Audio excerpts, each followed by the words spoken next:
आज ही स्पर्धा जरी संपत आहे, मला वाटतं पुढच्या वर्षी 2026साठी अजून काहीतरी आपण मोठं घेऊन येऊ. तर एकदा आपण जे काही शिकलो ती सरस्वती आपल्याकडे आली, ती कोणी घेऊन जाऊ शकत नाही. आज ज्यांना पुरस्कार मिळणार आहे त्यांचं मी मनापासून आत्ताच अभिनंदन करतो.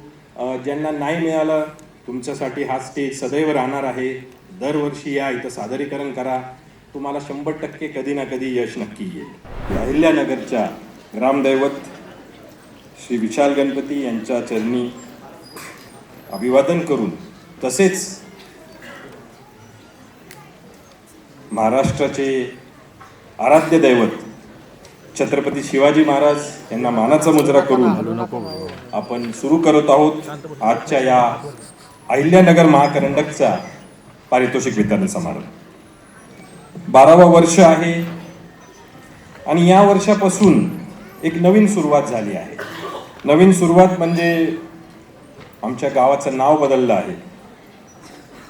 गाव तोच पण नाव नवीन, इतिहास तोच पण ऊर्जा नवीन. तर या वर्षीपासून अहिल्यानगर महाकरंडक हे सुरू झालं आहे आणि 2013 पासून हा एक छोटासा प्रवास जो सुरू झाला होता तो आज सर्व कलाकारांच्या, सर्व कलावंतांच्या आणि त्यांच्या प्रतिसादमुळे एक मोठा करंडक बनलेला आहे. या वर्षीची आपल्या सगळ्यांना माहिती आहे की आपल्या करंडकची जी आपण थीम घेतली होती की शिवराज्याभिषेकला 351 वर्ष पूर्ण होत आहे आणि ती थीम घेऊन आपण एक शिवकालीन वस्तूंचा एक्झिबिशन सुद्धा आपण इथं ठेवला होता आणि बरेच लोकांना तो आवडला आहे. तर आपण आपल्या लोक कलाकारांसाठी, आपल्या मातीतल्या लोकांसाठी सुरू केलेली ही स्पर्धा आज 12 वर्ष पाहत आहे.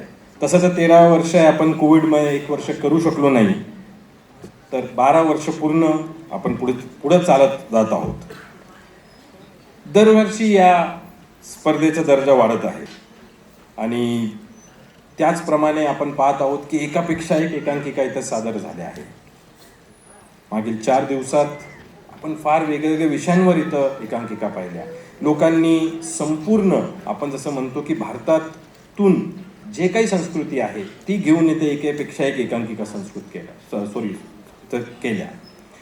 त्याचप्रमाणे मला असं वाटतं की दरवर्षी जेव्हा नवीन वर्षाची सुरुवात होते एक चाहूल लागते की एक महाकरंडकची, आणि आम्ही त्या निमित्ताने वर्षाची जेव्हा सुरुवात चांगली होते तर पूर्ण वर्ष आपण चांगले विचार घेऊन पुढे जातो आणि हे चांगले विचार देण्याचे काम हे तुमच्या सगळ्यांची एकांकिका करते.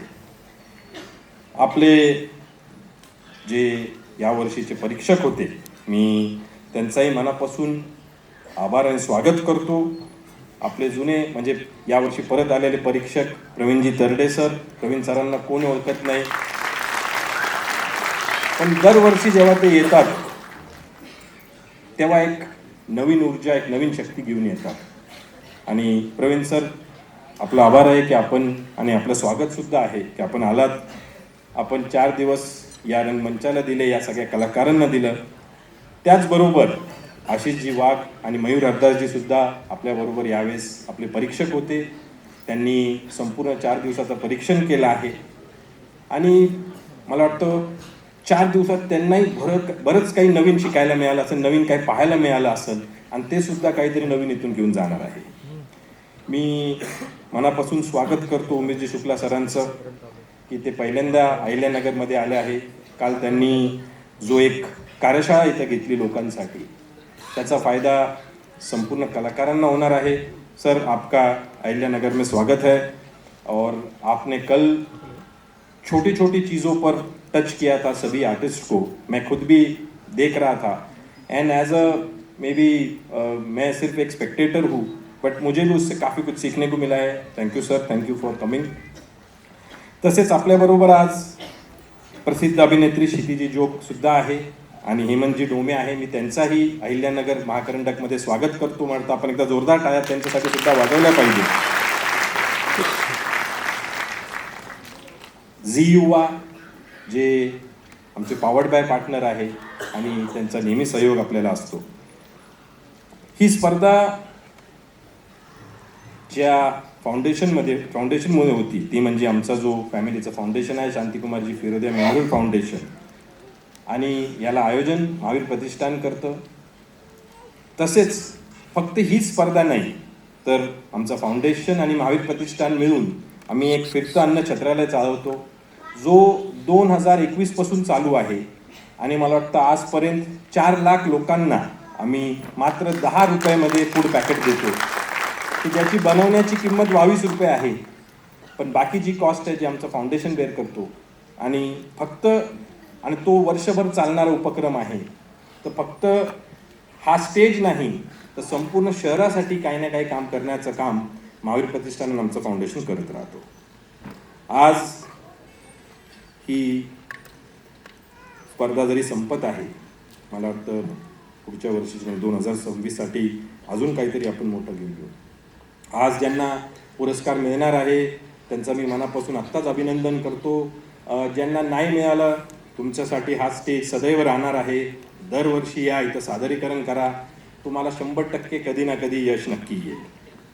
आम्हाला या संपूर्ण स्पर्धेसाठी आमच्या शहराचे लाडके तरुण आमदार संग्राम भैया जगताप यांचाही सपोर्ट असतो. तसेच आमचे मित्र आणि एक यंग डायनॅमिक पर्सनॅलिटी आमदार सत्यजित तांबे, जे नेहमी आम्हाला प्रोत्साहन देत असतात. हा संपूर्ण जो आपण पाहत आहोत, जरी आमचं फाउंडेशन किंवा आयलभ नगर फाउंडेशन याला फायनान्शियली सपोर्ट करतं, पण हे खरोखर ग्राउंडवर करण्याचं जो काम आहे ते महावीर प्रतिष्ठान करतं. म्हणून एकदा जोरदार टाळ्या त्यांच्यासाठी वाजवल्या पाहिजे. कारण 4 दिवसात दिसणारा हा जो एक संपूर्ण प्रोग्राम आहे त्याच्यासाठी 4 महिने मेहनत करावी लागते आणि उद्यापासून परत पुढच्या वर्षी तयारी लागायला लागते. तर मला एकदा जोरदार टाळ्या आपण त्यांच्यासाठी केल्या पाहिजे. आमच्या फाउंडेशनच्या अध्यक्षा माझी आई श्रीमती आशाताई फिरोदिया, की ज्यांचं प्रोत्साहन, आणि माझी धर्मपत्नी रिंकू फिरोदिया, जी दरवर्षी माझ्यापेक्षा जास्त एकांकिका पाहते आणि त्याला पुस्तक वाचण्याचा छंद आहे. तर एकांकिकामधून अजून काही ना काही नवीन वाचत असतं. आमची पूर्ण फॅमिलीच इथं 4 दिवस या एकांकिकेसाठी येते. जसं मी म्हटलं की आम्हाला पूर्ण वर्ष थांबलेलो असतो की परत कधी महाकरंडक येणार, आणि या वर्षीचं महाकरंडक संपत आहे. जाता जाता एक छोटीशी स्टोरी मी आपल्यास पुढं सादरपणे सांगतो आहे की आज कोणाला पुरस्कार मिळेल, कोणाला नाही मिळेल, पुढच्या वर्षी परत प्रयत्न करा. एकदा म्हणजे ही छोटी स्टोरी कशासाठी आहे की आपण जो शिकलेलो आहोत किंवा आपल्यामध्ये जे गुण आहे ते कोणी घेऊन जाऊ शकत नाही. एकदा लक्ष्मीजी विष्णूजीकडे जातात आणि त्यांना सांगतात मला काहीतरी वरदान द्या. ते त्यांना वरदान देतात लक्ष्मीजीला की तू कोणाकडेही जाऊ शकते, परत घेण्याचा अधिकार माझा असेल, आणि त्यांना ते वरदान देऊन टाकतात. ही गोष्ट जेव्हा सरस्वतीजींना कळते, तेही विष्णूजीकडे जातात की तुम्ही लक्ष्मीजींना वरदान दिलंय, मलाही वरदान पाहिजे. म्हटले ठीक आहे, तुलाही वरदान देतो की तूही कोणाकडे तरी जाऊ शकते. बोले मला वेगळं वरदान पाहिजे. बोले ठीक आहे, तुला असं वरदान देतो की तूही कोणाकडे तरी जाऊ शकते, घेण्याचा अधिकार माझा नसेल. तर एकदा आपण जे काही शिकलो, ती सरस्वती आपल्याकडे आली, ते कोणी घेऊन जाऊ शकत नाही. आज पुरस्कार मिळेल किंवा नाही मिळेल, पण तुम्हाला हे सादर करण्याचं स्टेज हा आम्ही दरवर्षी देणार आहोत. तर मी सर्व संघांचाही मनापासून एकदा आभार मानतो की आपण दरवर्षी, आता जर पाहिलं तर 13 वर्षात ऑलमोस्ट 400 फायनलिस्टने इथं परफॉर्म केलेलं आहे, आणि ऑलमोस्ट 1300 प्रायमरी संघांनी परफॉर्म केलेला आहे. तर हा आकडा वाढतच जाणार आहे. सर्वात महत्त्वाचं म्हणजे हा सभागृह, की ज्यांच्या विना ही स्पर्धाच होऊ शकत नाही. तर माऊली सभागृहाचे आणि सर्व तलाठी संघाचेही मी मनापासून आभार मानतो की त्यांनी हा सभागृहच आम्हाला उपलब्ध करून दिला आहे. तसंच जाता जाता आम्ही आयलभ नगरच्या माध्यमातून फोकवंत ही एक नवीन संकल्पना ही सुरू केली आहे. फोकवंत हे आपले जे कलाकार आहे, आपले जे लोककलाकार आहेत त्यांच्यासाठी सुरू केलेला हा एक डिजिटल व्यासपीठ आहे. आणि आपल्यामध्ये भरपूर कलाकार असतील, तर आपल्याला जर असं काही असेल तर आपण नक्की आमच्या आयलभ नगर टीमच्या संपर्क करा. आम्ही आपल्याला एक डिजिटल व्यासपीठ उपलब्ध करून देऊ. मी पुन्हा एकदा 2025 अहिल्यानगर महाकरंडक रंगभूमीची रणभूमी या सगळ्यांचं आपलं स्वागत करतो. या स्पर्धेसाठी आपण सर्वजण आलात, सर्व संघ आलात, त्यांचाही मनापासून आभार मानतो आणि आपण आता पुढच्या कार्यक्रमात धन्यवाद.